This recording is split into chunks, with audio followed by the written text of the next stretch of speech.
Hi again, everybody. Today we're going to talk a lot more about generating functions. We finished off the last lecture after seeing the probability generating function, which is a handy tool when you've got a probability mass function. Sometimes, you've got a probability mass function, maybe it's difficult to solve some problem trying to use that, so you switch frames, sort of. And you try to use the probability generating function, which is sometimes just a little cooler. It never really hurts to switch frames of reference, to look at things from a different perspective. To look at things from a different point of view. Sometimes things are just a lot easier from when looked at in a different way. We're going to do similar things today. So we're going to see some of the uses of the probability generating function. And then we're going to introduce the moment generating function, which can be used for discrete or continuous random variables. We'll see some of its properties and some of the ways that it can be handy.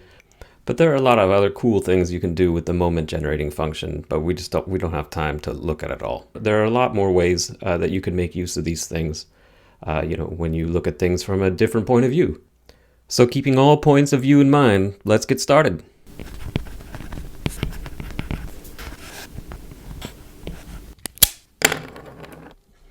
So I thought I would just make a short reminder of what we saw at the very end of the last lecture, because it was a little bit of a complicated statement, and it has a pretty important purpose. So I thought I would just remind you of what it is and tell you what it's for, as in our class. So we proved the sort of a messy looking. Well, I don't know if it's messy, but we showed the following sort of thing. We said, so suppose you have a discrete random variable x, and it takes values 0 and higher, integers, and so on. And then we use the usual notation for its probability generating function and so on. We showed that we showed the following to be true. So we showed that the probability that x takes on value k was equal to 1 over k factorial, and then here's this notation we used for the probability generating function, and this is its kth derivative evaluated at 0. So on the surface that might not look like the most useful expression, but what you're really supposed to be thinking of here is we now have a way to go back and forth. So we can now go back and forth.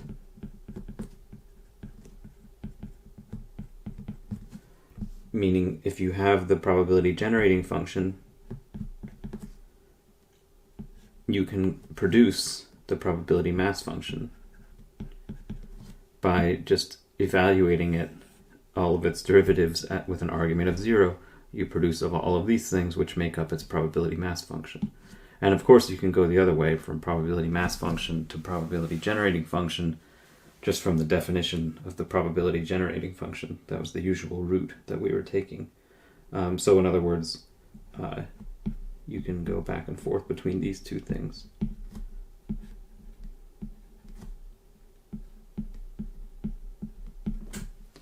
And that's important because it's used to support the following theorem that we'll make a use of quite a bit. So we'll call it the uniqueness theorem.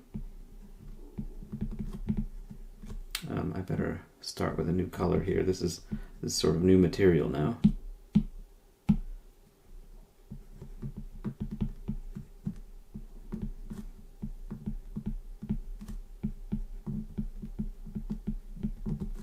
The uniqueness theorem. And so the short version of this is that if two random variables have the same probability generating function, then they have the same probability mass functions, and vice versa. But so let's write this out a little more formally. So we'll say let x and y be the usual rules for probability generating functions. So they're non-negative integer discrete random variables.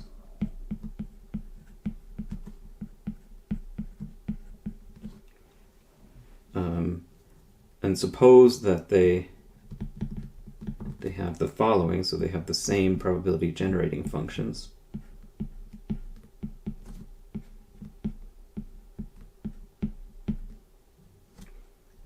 For all s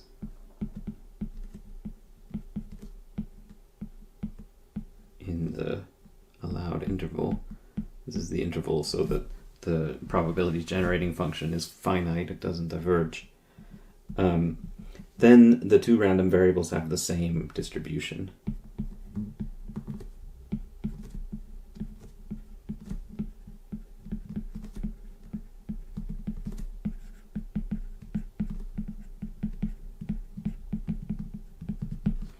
And you could say that in other ways. So you could say, for example, what that means is the probability that x is equal to little x is equal to the probability that y is equal to little x. Yeah, so that's the uniqueness theorem. And this is super useful because sometimes you want to work in one space and not in the other, and as long as you find equality in one space, you know that it's going to hold in the other. So I won't do a proof of this, but I hope that it's motivated by this line here up above, this guy, and by the definition of the probability generating function, so that you can see that you can kind of just, there's a direct route back and forth between the two of these things. All right, so let's look at some of the properties of probability generating functions.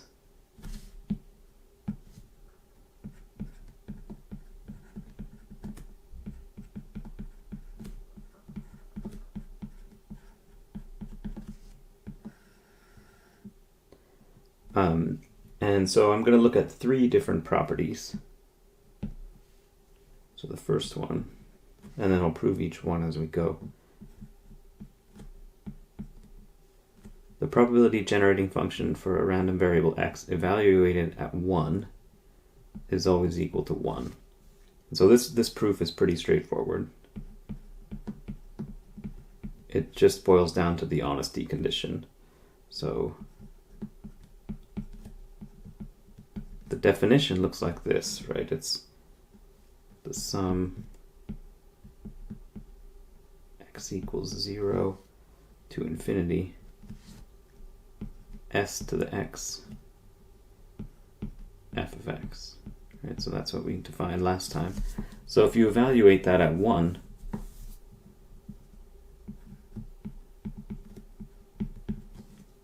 all the s to the x terms are 1, and all you're left with is the f of x, the probability mass functions. And this is just the honesty condition, that those all add up to 1. So by honesty. So that's a short little kind of trivial proof there. The second property that I want to point out is the following. So it's the first derivative evaluated at 1. So I'm going to write that in the following way. Well, here, let's do this. So I'll just introduce the shorthand notation with primes that you're probably used to. Evaluated at 1, and then I'll just say what it means, just be explicit. So it's the derivative with respect to s.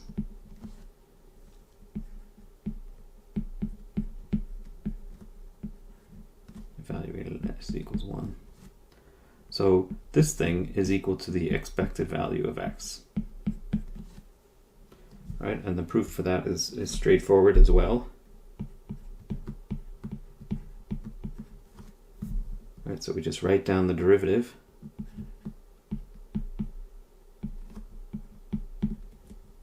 Right, so we look at the formula above and take its derivative with respect to s.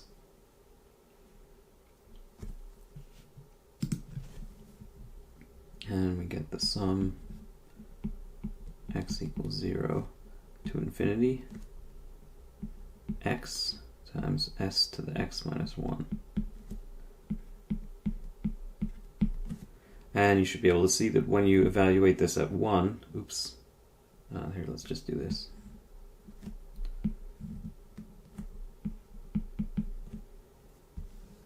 You get the expected value.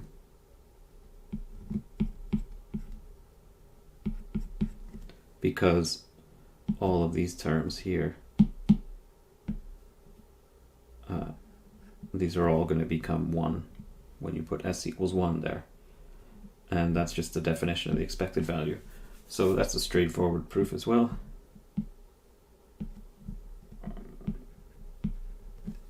All right, and then the third property is about the second derivative. So we're kind of marching our way through here. And we'll use a double prime here. Again, evaluated at 1. This one is the expected value of x squared minus the expected value of x. Right, so we'll go ahead and do that proof as well. All right, so we're going to take one more derivative and then evaluate it at 1.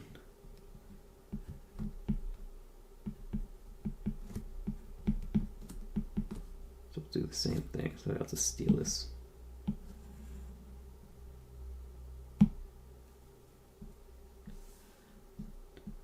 Right, but if I take one more derivative, what happens here? So I bring down a power of x minus 1. And this is no longer x minus 1, it's x minus 2. Right? Now if I put in s equals 1, I get the following. I get x squared minus x f of x. And each one of those, I can distribute the f of x and I get two different sums. And so I get the expected value of x squared minus the expected value of x. Sorry, these should be big X, which is what we were after. Now, usually the reason for introducing this last property is to say something about the variance. It doesn't give you the variance exactly. I think you can see what you have to do to make the variance. You have to add to this second derivative the expected value of x, and then you have to add to it the expected value of x squared. So we call that, it's a sort of a little mini theorem that comes after the theorem, or a corollary. Oops. All these funny words that math people use. Corollary. The variance of x. And this, you can just sort of see it as you're writing it, is the second derivative of the probability generating function evaluated at 1. And then plus, now you could write this in different ways. You could say plus the expected value plus the expected value squared. Minus it. But instead we're going to write it in terms of the probability generating function, because that's the thing you usually know. So we'll do that. And then minus the square of that.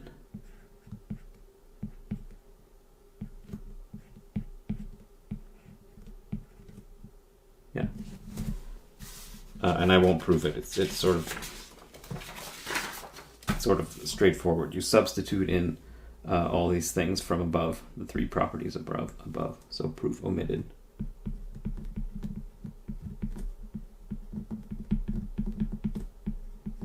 Because it's straightforward. Okay, now we'll do a little example.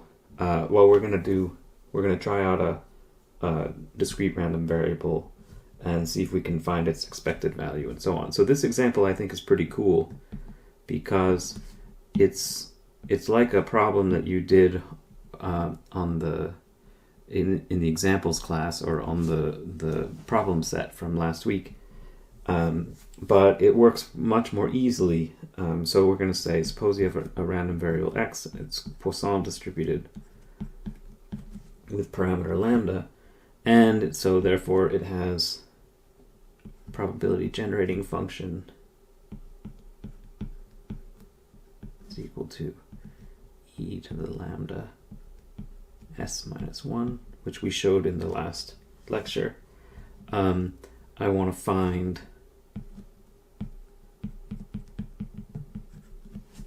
the expected value of x and the variance. And if you remember, so you were asked to do those two things on the problem set, and they're kind of arduous. They take a while. We had to use some I don't know. They're not super hard or anything, but they take some clever maneuvers with sums, and you have to do it kind of repeatedly. So in this case, though, if you know the probability generating function, which we worked out last time, you just go ahead and use these properties that we just showed above, and just evaluate it and its derivatives. So, okay, so here's the expected value. Right, so that's the first derivative evaluated at s equals 1. And so we take the first derivative here.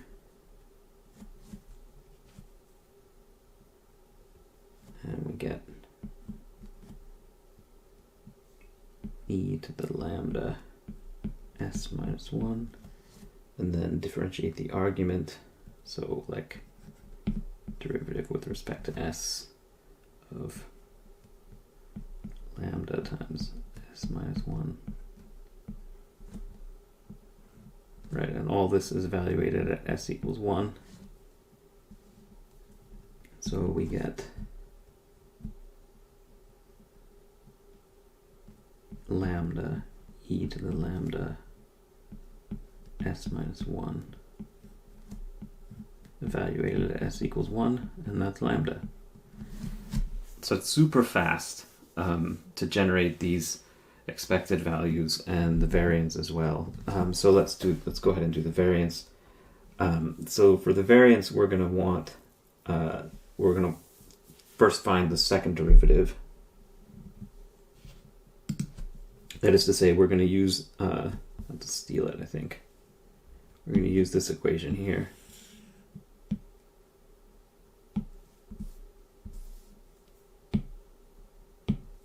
Right, and we have the first derivative already, so those are both. So this is going to be, So this guy is going to be lambda, and this guy is going to be lambda squared, and we have to find the second derivative and evaluate it at 1. And so I'll do that now.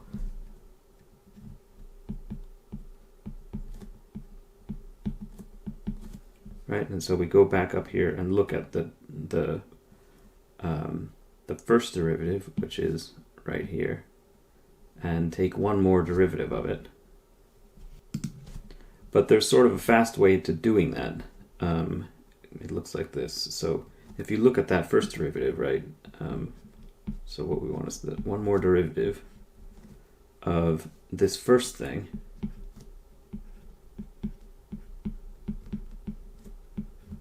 But that first thing is actually just lambda times the original thing, right? And so this is evaluated at s equals 1.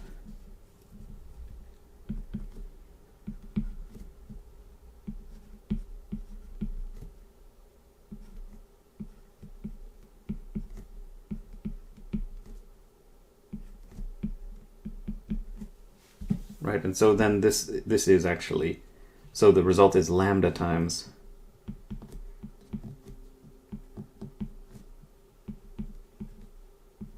like that. In other words, lambda squared. Right? And so then the variance is the expected result.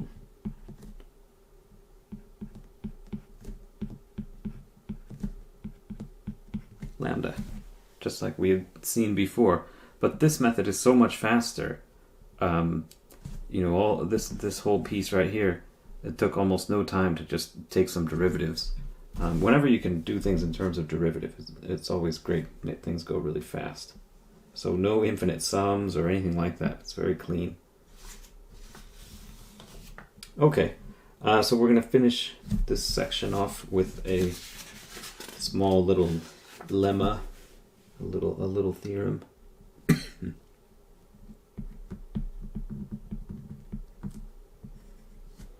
Right, so we're going to suppose that you add up two discrete random variables, and make another. Right, so let's say let z equals x plus y, where x and y are independent and then obeying all the rules we need for probability generating functions. And again, I want to kind of underline independent in red because I want to make sure that you don't make my mistake and sort of forget what needs to be independent and what doesn't. And so these are independent, and then the usual non-negative discrete integer discrete random variables. Right, so if that's true, then the probability generating function for z has a really nice form. Oops. It's just the product of the other two.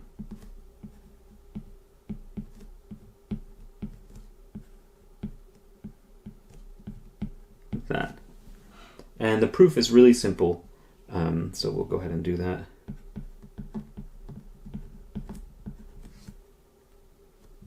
Right, so probability generating function for z, which is the thing we're interested in.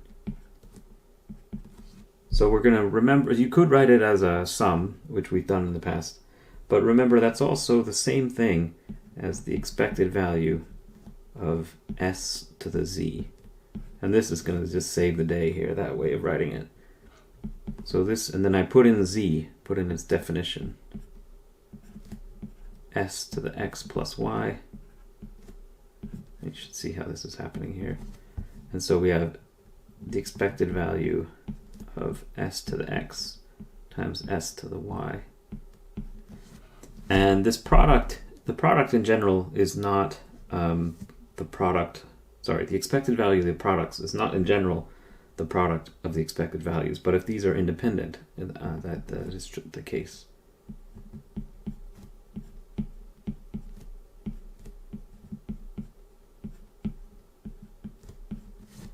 Because these two things were independent.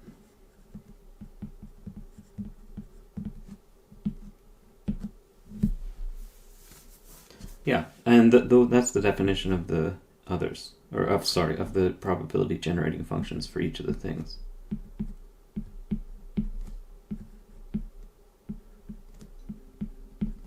Yeah, and that's our little proof. So that's kind of all I wanted to say for now about the probability generating functions. I'm going to move on to our next topic, which is really similar. It's just not only for discrete random variables, it's for all random variables. So these are called moment generating functions.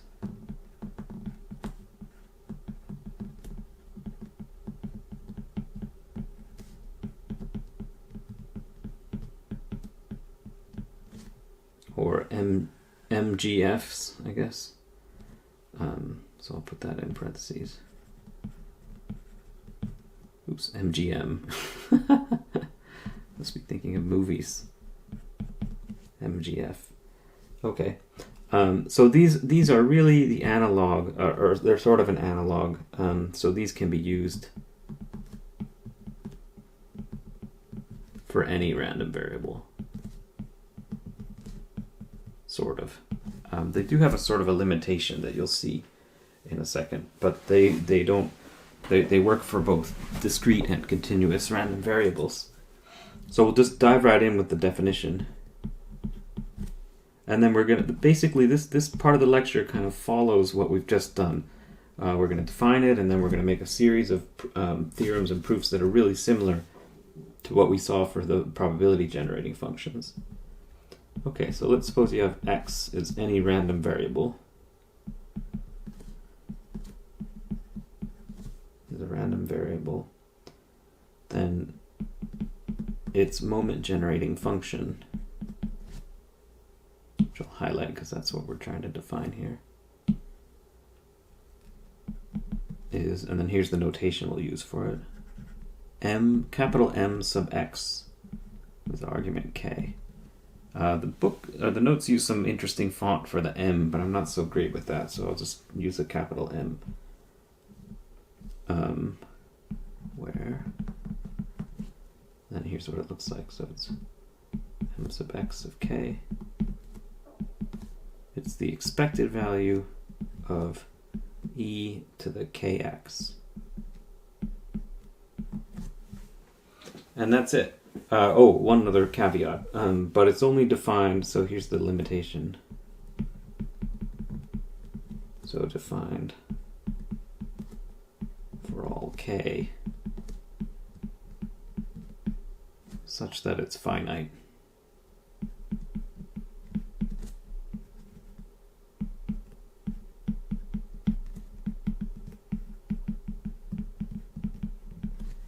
So that's how it's defined.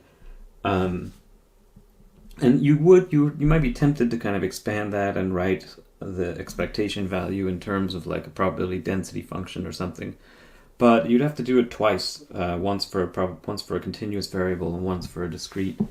So we'll just leave it written in this form. Okay, and so this also obeys a uniqueness theorem. So a uniqueness theorem.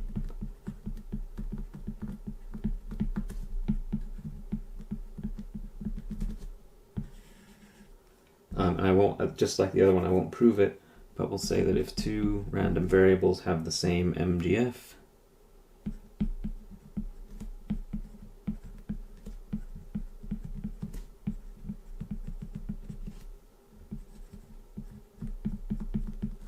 then they have the same distribution.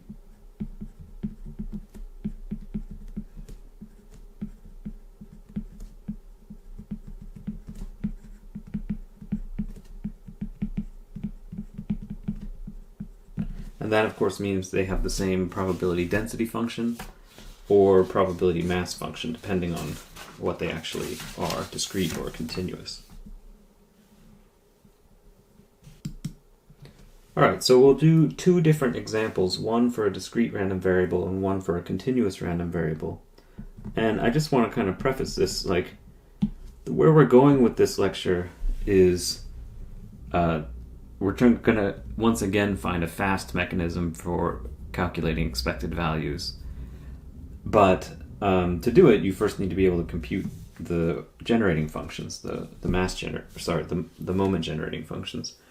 But and so we're going to do that for two different cases, and we get kind of messy looking things, I think. But I just want you to kind of motivate where we're actually going with this. We're going to do it once for a discrete random variable. Oops. And once for a continuous random variable. So we'll first do discrete random variable. And so we'll do x is geometrically distributed with probability of success p. And so the task is defined, it's MGF. And so we just go straight forward, just put in the definition and so on. So it's the expected value of e to the kx, right? And for a geometrically distributed thing, its probability mass function looks like this. So this is one of those ones that you should be able to just know. So it's p and then times 1 minus p to the x minus 1. Right, because there's one success and x minus 1 fails. And we have x is equal to 1, 2, and so on. Right, it's the number of trials you have to make before your first success, and 0 otherwise.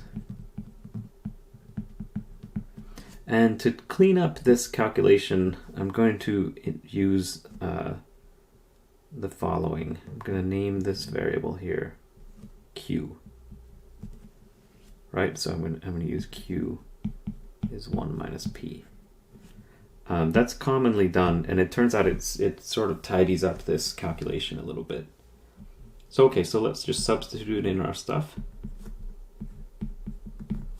Right, right? So the expected value means you sum over all the possible values. So the only possible values are x equals 1 and higher. And then you put the value of the thing that you're interested in. So for us, that's e to the kx. And then the probability of x having that value. And so we have p times q to the x minus 1. Yeah, and that's it. And so now we want to evaluate this sum. We don't want to leave things in terms of a sum. It's not very rewarding.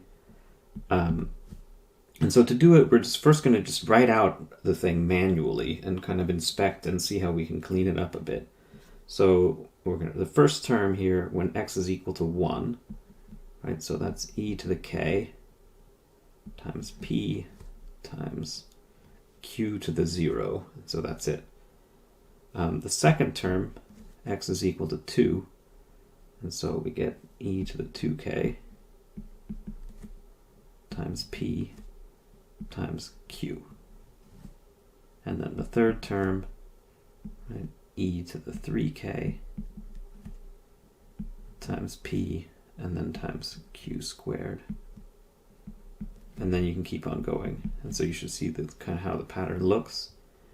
And we're going to clean it up, we're going to factor out the common term that's present in the first term there. So we're going to have e to the, each of these things has an e to the k times p in it. So we have 1 plus, now we have e to the k times q. Now we have e to the 2k times q squared, and so on. So now all the exponentials and the q's have the same power. And so it looks like a geometric series. So we have e to the k times p, and then sum. So let's call this r is equal to 0 to infinity of e to the k times q raised to the power of r. Yeah, and so that's an infinite geometric series, and you can look up or prove if you want again the result. And so I'm just going to state the result. All right. So this is e to the k times p. So that's the outside part. And then the infinite geometric series looks like this. So it's 1 over 1 minus e to the k times q. And so this is valid. So again, this is a geometric series. So it's infinite geometric series.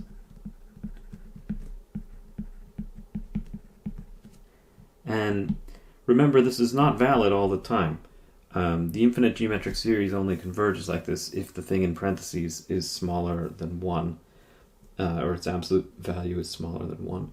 And so this is only true when e to the k q is less than 1. And when that's not true, it diverges, and so it's just not defined for those things. And you could rearrange that thing so that you say, like, you put some inequality in terms of k, or I mean just k, k is less than, or something like that. You can do that if you want, but this is good enough. And so that's how that thing, and you can also substitute back in q is 1 minus p if you want to make this explicit, because it really only depends on the one parameter p and of course k. And so yeah, so that's one example for a discrete random variable. So we'll do another one for a continuous random variable. I always find these somehow easier, the continuous random variables.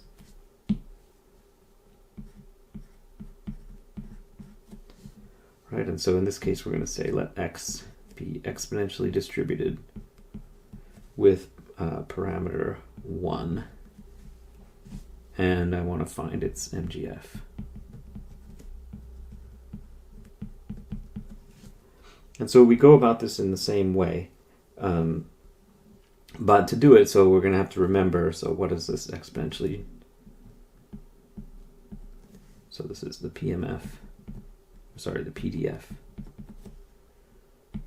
It's the following. So it's equal to e to the minus x normally there'd be some parameter in here, but we set it it's equal to 1 for x greater than or equal to 0 and 0 otherwise. So that's what the probability density function looks like. And then we just sort of go straight through. So the moment generating function is defined as this expectation value, e to the kx. Oops. Like that. And now we just put in the integral. So this is the integral. It would be the integral from minus infinity to infinity of the probability density function times e to the kx. But the probability density function clips the integral so that it only goes from 0 forward. So we go from 0 up to infinity of e to the kx times the non-zero part of the probability density function, which is e to the minus x. And you can see this integral is going to become really simple.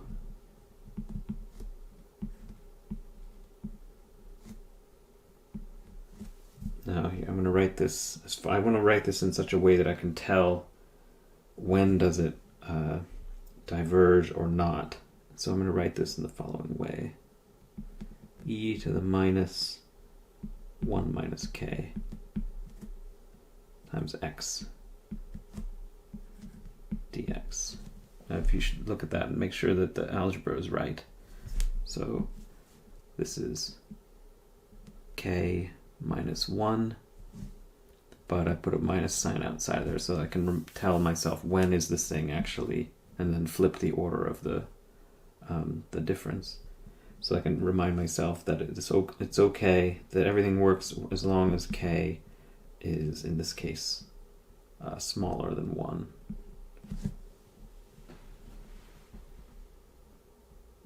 Yeah. Okay, and then we just do the integral.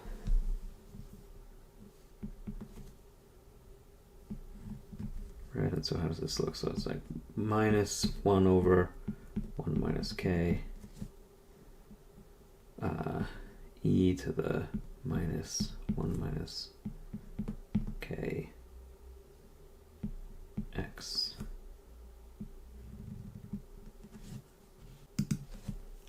And the boundaries are 0 to infinity. And again, you can check that I did that right just by differentiating it. You can do substitutions and stuff like that to work your way through it. But with exponentials, I find that it's easier to make a guess.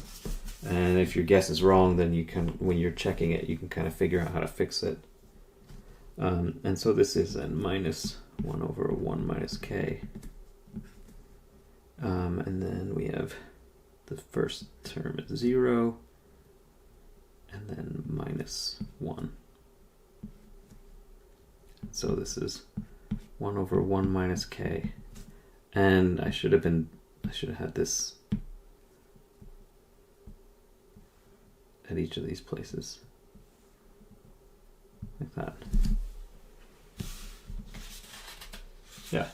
And so that's our answer. So we found the moment generating function for two different things.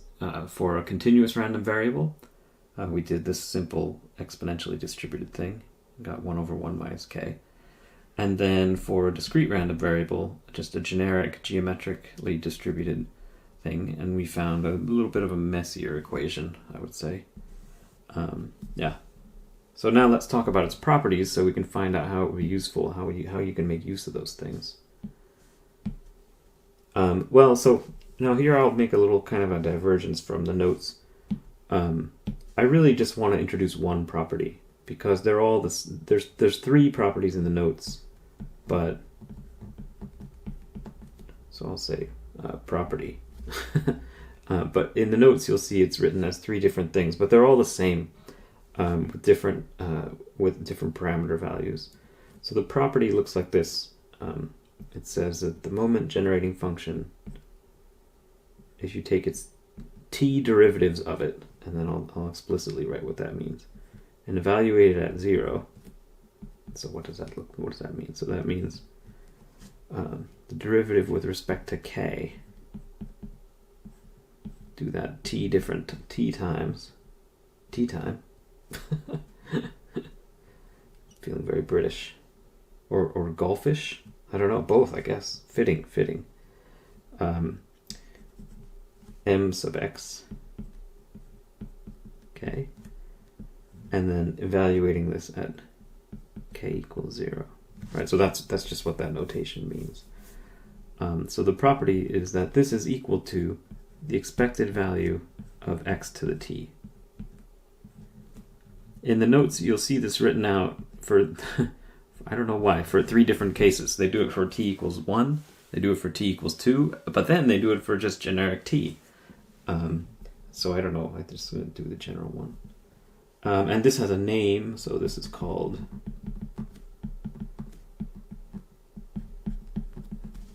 these are called moments, so this is the tth moment of x, right? So the mean is the first moment, and so on. All right, and the proof of this is really simple. So we'll go ahead and do it then. Right, so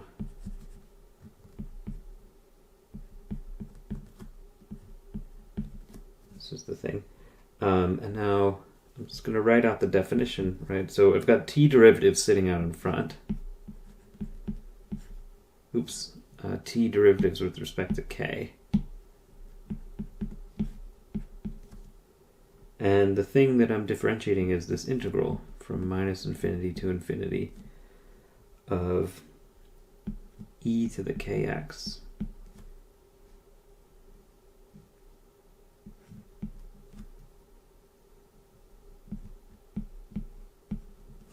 like this dx. Now I guess I should say this is really the, oops, whoa, that's new. I'm really proving this just for the continuous case.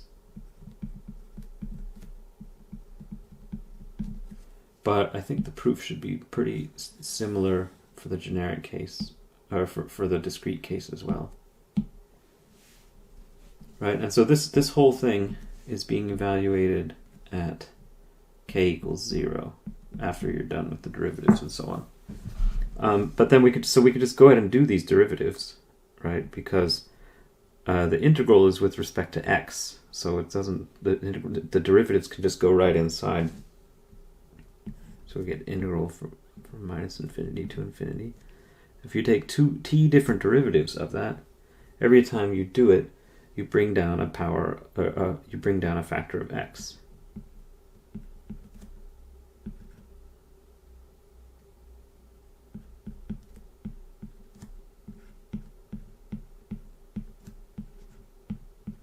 Yeah, and we're going to evaluate this at k equals 0.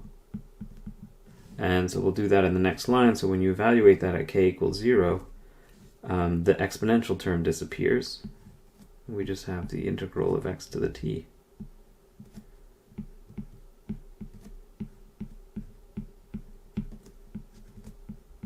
Right? And that's equal to the thing we were after. So that's the proof for the continuous random variable case. And the proof for the discrete case is almost identical. Well, it is basically identical. You just put a sum in there, and you go and the derivatives go inside the sum and pull down powers of, or factors of x, and that's it. All right, so that's our proof, and then we'll have another corollary here. So in other words, so if you look at this, let's take a look at that expression. So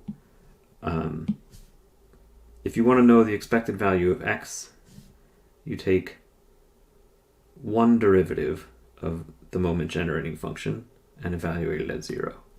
If you want to know the expected value of x squared, you take two derivatives of the moment generating function and evaluate it at 0.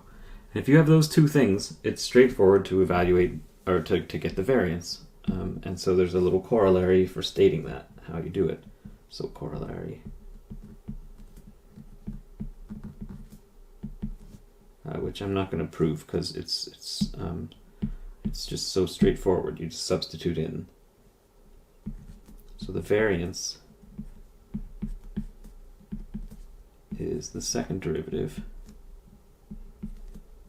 evaluated at 0, right? So that's the expected value of x squared minus, so we're proving it verbally as we go, minus, and then we want the expected value, the square of the expected value of x, and so what that means is the square of the expected value of x is the first derivative evaluated at 0, like that.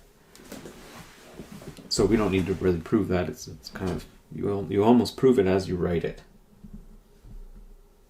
Or I could, like when I was a student, the math professors would always, you get something like this and they would say proof trivial, which always made me cry.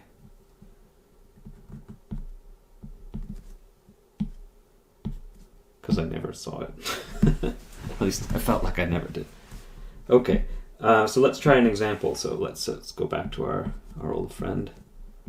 X is exponentially distributed with parameter 1. And we worked out what its moment generating function is in that case. Right? So mxk is equal to 1 over 1 minus k. I'm going to write it like this, 1 minus k to the minus 1, because we're going to take derivatives of it, and I find this easier to look at when taking derivatives. And again, this is for k is smaller than 1. So you can see how you could run into some trouble here. So I think this gets back to what I was saying, is how there is sort of a limitation on this. It could be the case, I think it could be the case. Could it? Could it be? Maybe it can't. I was going to say it could be the case. You could imagine it being the case that the moment generating function isn't defined for k equals 1, or sorry, for k equals 0. In which case you won't be able to compute these expected values. But I think that can't happen, because the moment generating function, you can see the formula for it is just here. If you put k equals 0 in there, you just get back the honesty condition, which is 1, so you'll always be okay. Okay, so it's not so limiting. You'll always be able to generate these moments doing this. Okay, so what we want to do is find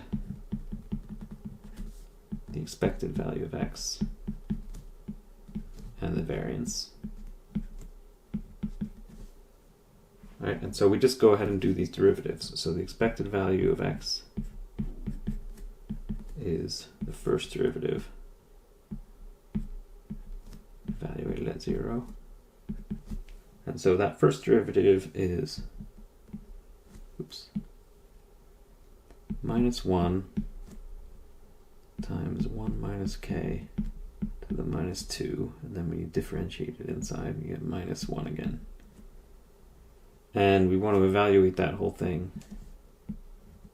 at k is equal to 0. And so this is 1. So the expected value is 1. All right. Now we want to get the variance, I'm going to find the expected value of x squared.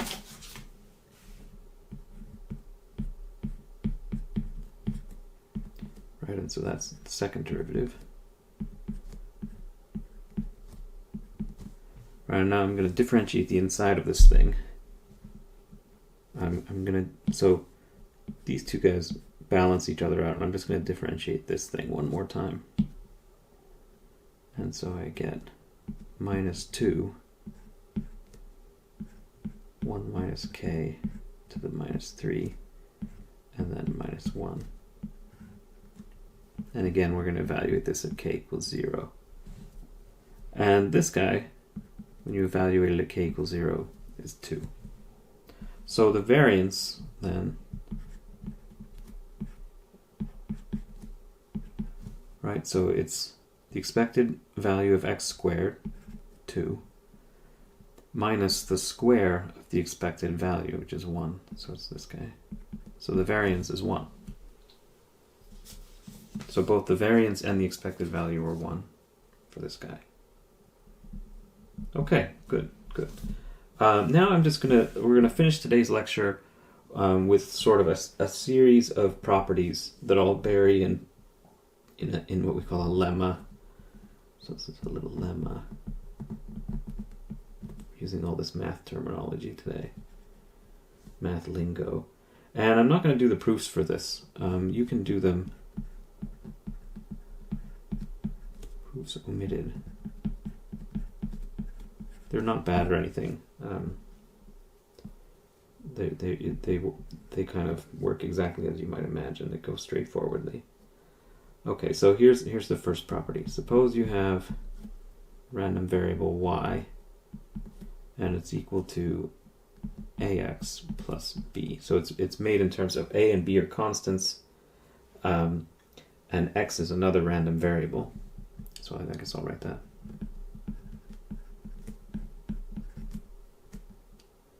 I want to have a is not equal to 0, and x is a random variable. Right. So if that's the case, then the moment generating function, so this is just a linear transformation of a random variable, then the moment generating function for y has this form. It's e to the bk times the moment generating function for x with argument ak. Right? So that's the first property. And again, it's straightforward to prove that. Property number 2, so let's suppose you combine two random variables. So let's make z is x plus y. And they're both independent.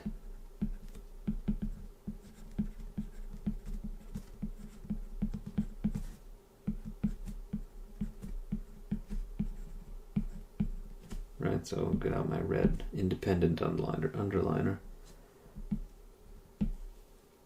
Alright, so if you have this, so you can kind of guess what this might turn out to be. It looks just like it did before. The moment generating function for z is the product of the moment generating functions for x and y.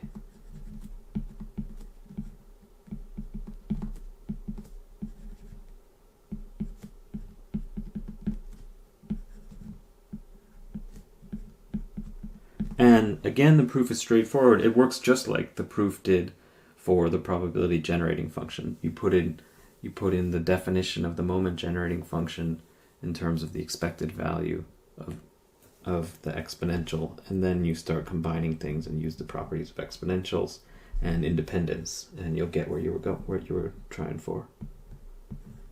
And lastly, this is just an extension of the previous one. So by extension,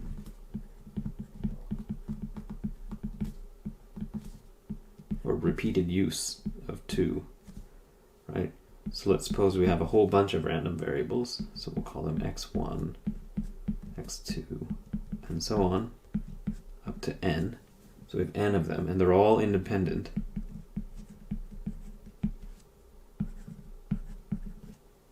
Right? This is actually a pretty common occurrence. Then if you make a new random variable, it's the sum of all of those. Right, so before we combined two, x and y, now we're going to combine a bunch of them.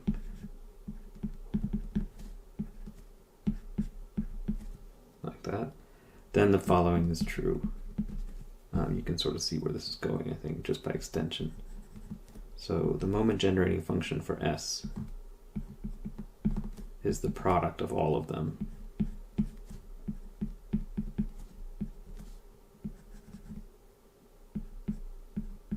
Subscript of a subscript there. Always a little precarious. Like that. And so these are 3 properties that I'm not going to prove, but the proofs are not challenging. I hope you guys enjoyed that intro to the probability generating function and the moment generating function, both of which really are pretty handy. I'll see you next time when we start talking about bivariate distributions. Bye!